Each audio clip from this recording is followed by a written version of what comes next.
Hi everyone, I'm K.Bakiyaraj, working as Assistant Professor in the Department of MBA at Dr. Isnes Rajashmi College of Arts and Science.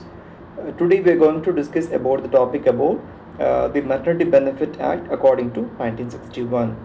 So in general, this act is implied for this for all the workers to be engaged, women workers. So those who are people engaged, employed as the women workers, this employee, this maternity benefit to be applicable for the case. So this act to be enforces according to 1961. So the first introduction to the term for the Maternity Benefit Act. So the maternity leave is paid leave provided to expecting or the pregnant workers who can utilize it before and after the delivery of the child. Point number two, all employers or the organization in India must give the maternity leave to all the pregnant women workers.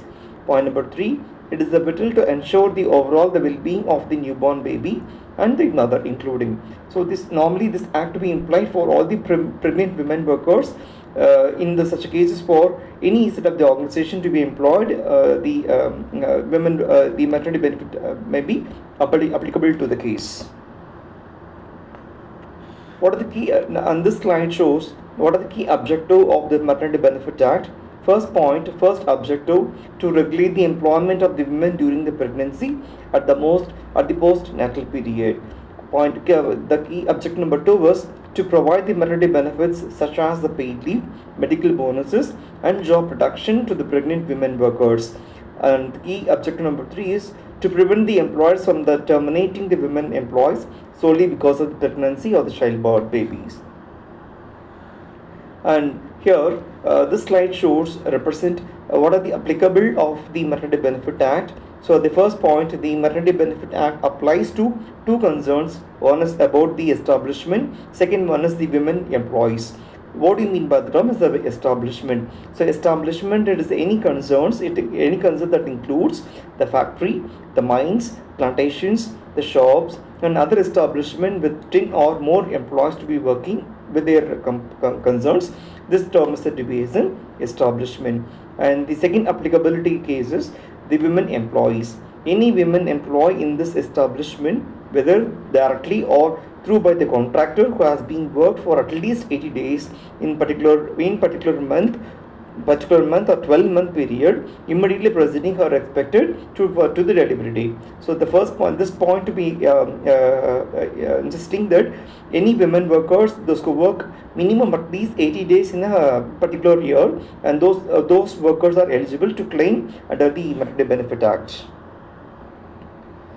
So what are the benefits of under the Maternity Benefit Act? The first benefit is it is the paid leave for the women workers with the wages of minimum and the maximum 26 weeks. And the benefit number 2 was the payment of maternity benefits in case of death of the women, and these can claim under the Maternity Benefit Act. Third point number 3 is leave for miscarriage. So these are the some few benefits to be claimed under the maternity benefits for the women workers. And here, what are the exemption case? Those who are already not eligible to claim under this maternity benefits. That is a point to be given as for the exemption from the Act. The first exemption case is the employees covered by the Employee State Insurance Act according to 1948, and under this women employees who are being covered under the ESI, that is Employee State Insurance Act according to 1948, or not be covered under the Maternity Benefit Act 1961. Second exemption case, special categories of workers, and those could all be called as special categories of workers. Women working in unauthorized sectors or daily wages or daily laborers in some cases may not be allowed to be covered under the Maternity Benefit Act. However, this Unorganized Worker Social Security Act that to be implied for those cases in particular other state or specific law may be offered similarly to the maternity benefits in such cases. And the third eligibility is exemption case is small establishment. So what do you mean by the small establishment? While the Maternity Benefit Act implies the establishment with 10 or more employees, in some few states specific law may be offered exemption or alternate maternity benefits for this small establishment with fewer than the 10 employees. In such cases, small business or certain categories of the workers may be regulated by the local labor laws. So these are the some few cases now that is be not eligible for certain cases. And this part I will be concluded. So far we discussed about introduction to term of the maternity benefit and the what are the applicable and the non-applicable for the case. So Nick, thank you so much for this session. Thank you.